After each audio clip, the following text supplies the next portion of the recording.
My name is Tonya Khoury, and this is this week's Acumen Media Report. It's entitled, Everybody Lies, Election Coalitions and Other Fairy Tales. And now, South Africa? A GNU? Isn't that a wildebeest? Apparently, it's the Government of National Unity, GNU, but that in itself is an oxymoron. You can call our government many things, but unified is a stretch.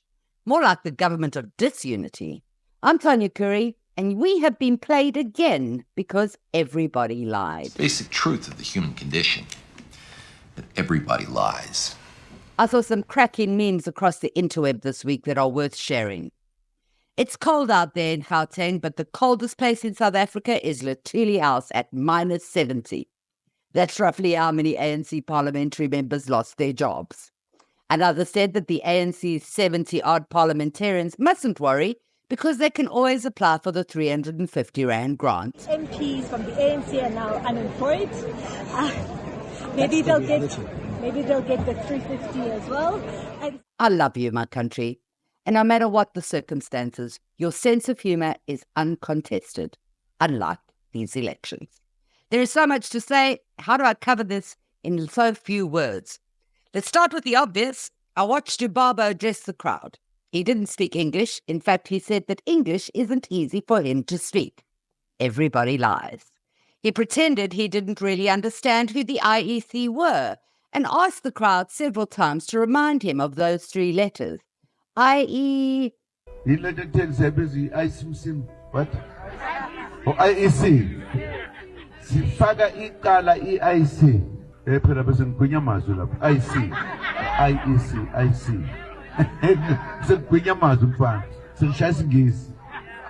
IE what? And the crowd cooed back, IEC.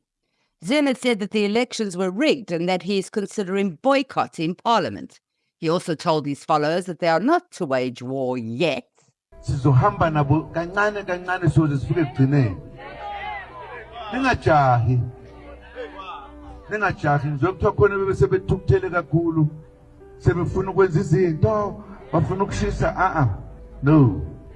are to just wait until he sorts out the IE, listen carefully, see. Listen properly. He didn't mention that he's not allowed in Parliament because he's a suspended from the party and belongs to another party.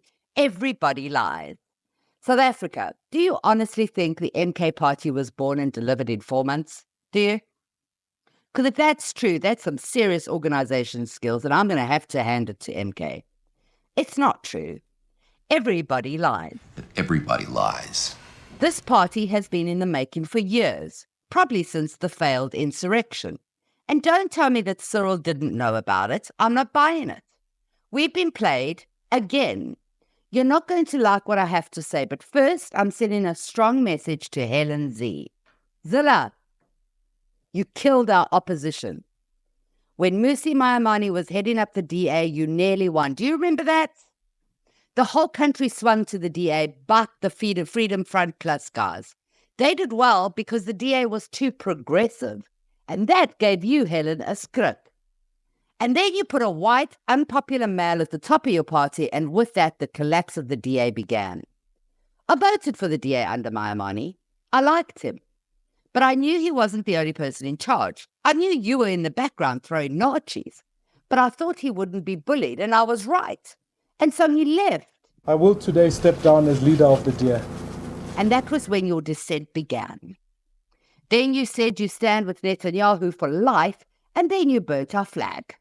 So many ex-DA people went off to start their own parties, and that worried you, Helen, watching your ex-employees actually making a go of things. So you came up with the Moonshot Pact. Should have been called the Moonshine Pact. You signed a multi-party charter, a legally binding agreement to unseat the ANC with other smaller parties like BOSA, PA, Action SA, ACDP, and UDM. The nation was told loud and clear that a vote for those parties would ultimately be a vote for the DA. You lied. As I write this, the DA are so deeply on at the ANC's lap like a little fluffy blue puppy begging for a treat. Helen, you left those parties blinded. Herman Mashaba from Action SA was furious when he blasted the DA and said that they had reneged on an agreement. And it is their right. And I think if you look at it, it is their right. We cannot really stop them. But at the same time, for us as Action SA to remain in an agreement where some of our members of the multi-party, they're in breach of this agreement. So we want to formalize. This stuff was in writing, so it's pretty serious. You don't just deal with a politician on a handshake. Come on. And now we have a bunch of separate parties, wide-eyed in the headlights of coalition country, less bushy-tailed and more bewildered because everybody lied. A list of the IEC numbers was handed to retired Chief Justice Zondo, and Cupcake was hammered by the working trade unions as they refused to join the DANC, the DA-ANC coalition. It's appearing to be more and more like a no-alition rather than a coalition. Many ANC members are livid at the idea. The first attempted meeting of the NEC, the ANC's National Election Committee, was chaos.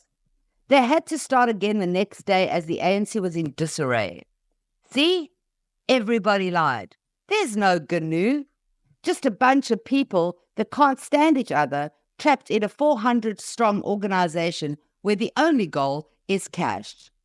And it stands today, all political parties are looking for friends after they've slated their Mikeys for months preceding the election. And shut up, you stay nazen and listen. You look around the world. I want you to shut up. I really do want As the DA, it's a bit difficult to look at the ANC in the face after you've told them that they burnt the country to cinders using the image of a burnt South African flag. Everybody lies. The most surreal part of this entire farce is who is being sent to negotiate the deal for DANC. Are you ready? Don't laugh. Fikile, Minister Fear F.O. Mbalula, and Helen Godzilla. I can put my head on the block with fear forgot. Oh, wouldn't you love to be a fly on the wall? The conversation would be hysterical. I watched Helen talking to a journalist who asked her why the EFF and the ANC couldn't work together. She said, in that school-marmish condescending tone, that the country would collapse. She's not wrong. She's just the wrong person to deliver these messages. Is fixed and that water infrastructure is fixed. Those are the DA's priorities. But you guys, and including you, Aldrin, Helen, stop doing that. Stop doing you guys. You think you can pepper me with questions? I can tell you about you guys. You always want Helen, to drive us into a corner. Our job is to fix South Africa, Aldrin. Yeah, Helen, stop doing the you guys thing. I'm speaking to Helen Zille as... And I'm speaking to Aldrin Sampear. And not you guys. I'm speaking to Helen Zille as a representative of the Democratic Alliance. And you're a representative of Newsroom Africa. No, not a representative of you guys.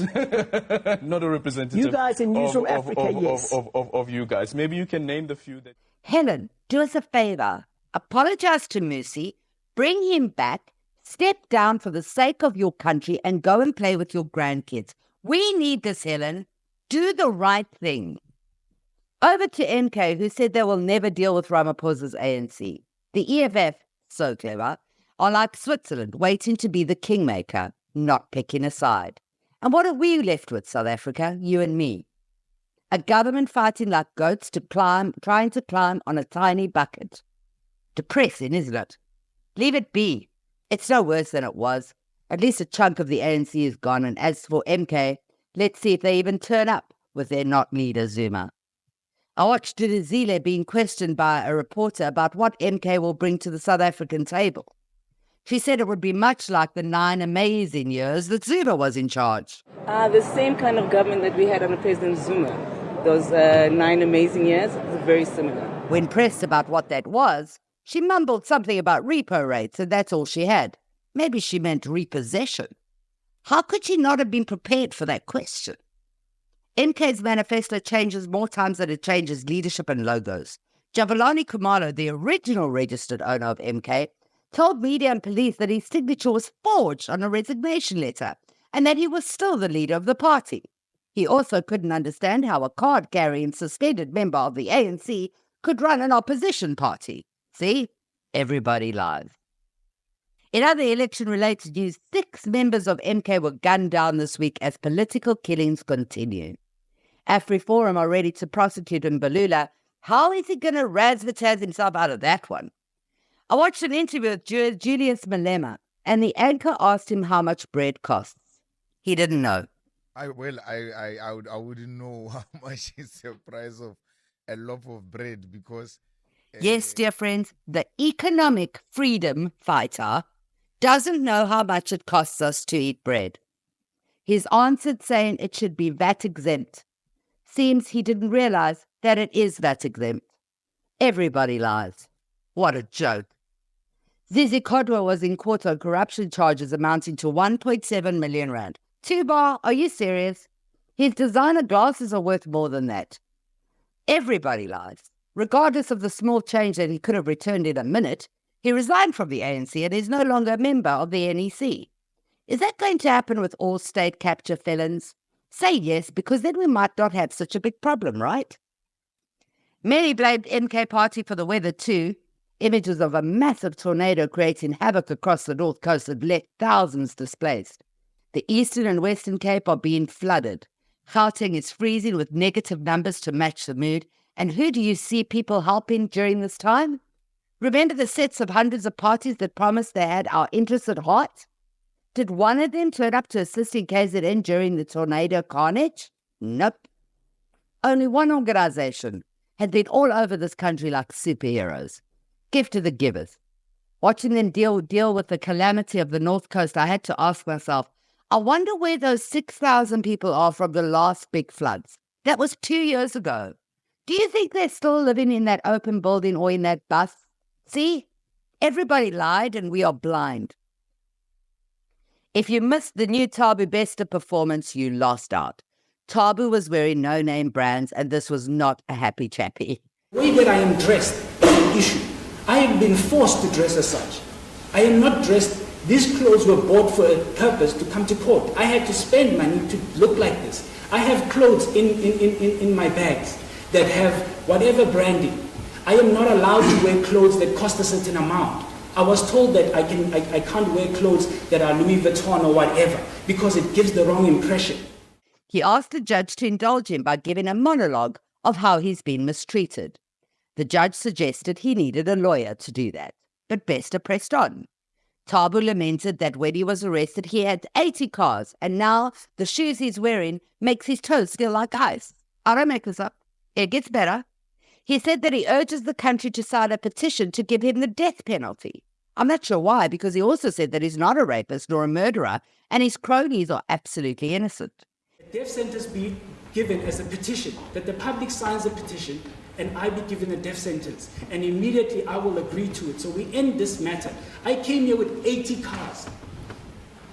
I woke up at 2 o'clock in the morning. I've been having chains on my feet. My feet are ice at this point. I can barely feel my toes. He also intimated that Zuma had something to do with his trial. I didn't understand it. I'm sure I'm not alone. But this case is weird, right? After he gave his soliloquy, the judge said that he needs a lawyer and adjourned. Yes, Mr. Bester, it seems to me that what I intimated earlier still remain relevant, and that is you must first engage the services of a legal representative. There was a sideshow, though, in this act. Dr. Nandi, she had a Bible on her lap and prayed at the beginning of his speech. Then she started to squeeze fake tears, but it didn't work, especially when the judge made a funny comment and the whole room laughed, and Nandi couldn't work out if she should laugh or cry, so she did both. It was most entertaining. Everybody lies. My words are gone. I haven't even started. Swiftly and with speed. Rupert got a payout of 346 million. Senzo's case was postponed because the witness is down with that nasty flu you guys have there in Gauteng.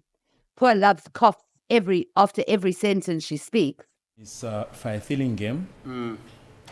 After the matter was adjourned, she contacted us in the afternoon at about 4:30 and indicated, my lord, that her voice is strained, that she barely had a voice at a point, and requested that we stand the matter down to Thursday. The witness, Pinky, did manage to get out that the SIM card in Senzo's phone was put through a SIM swap less than 2 hours after his murder.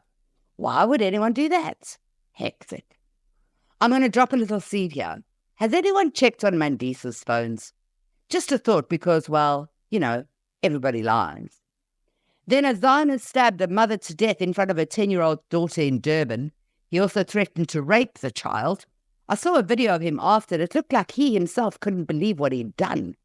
Crazy stuff in South Africa. I read that you can add living in KZN as a skill on your CV. That was funny. Listen, I give my country a hard time, but this is a fact.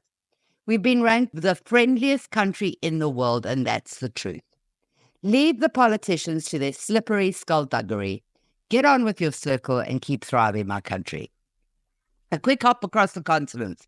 Indian Prime Minister Modi came back in for the third term with many raised eyebrows there.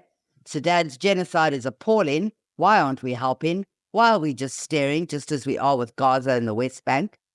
Hezbollah opened fire on parts of Israel. That didn't go down well with Bibi.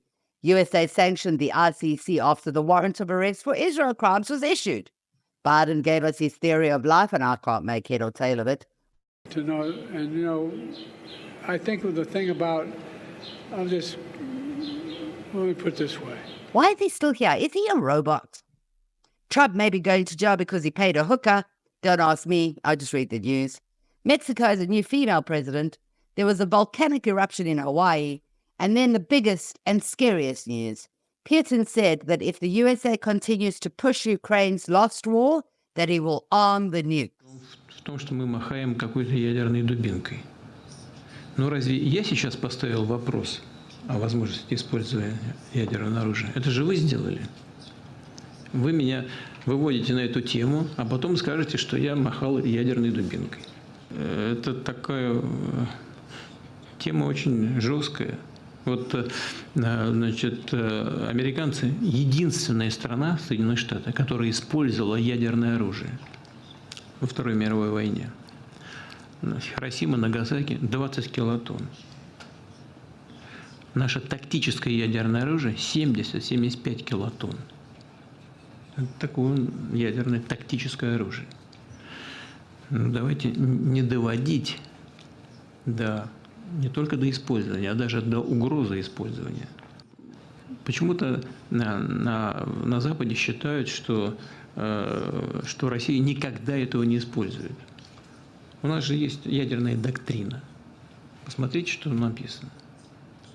Если чьи-то действия будут угрожать нашему суверенитету и территориальной целостности, мы считаем для себя возможным использовать все имеющиеся в нашем распоряжении средства. He was as serious as Putin gets, and that's pretty serious.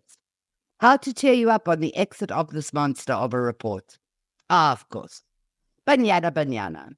They beat Senegal 2-0 in a friendly. Those Czechs are just dynamite. That's it. You made it. Here in beautiful Sodwana Bay, the weather is in the late 20s, and the whales have been spotted. The sardine run is almost here.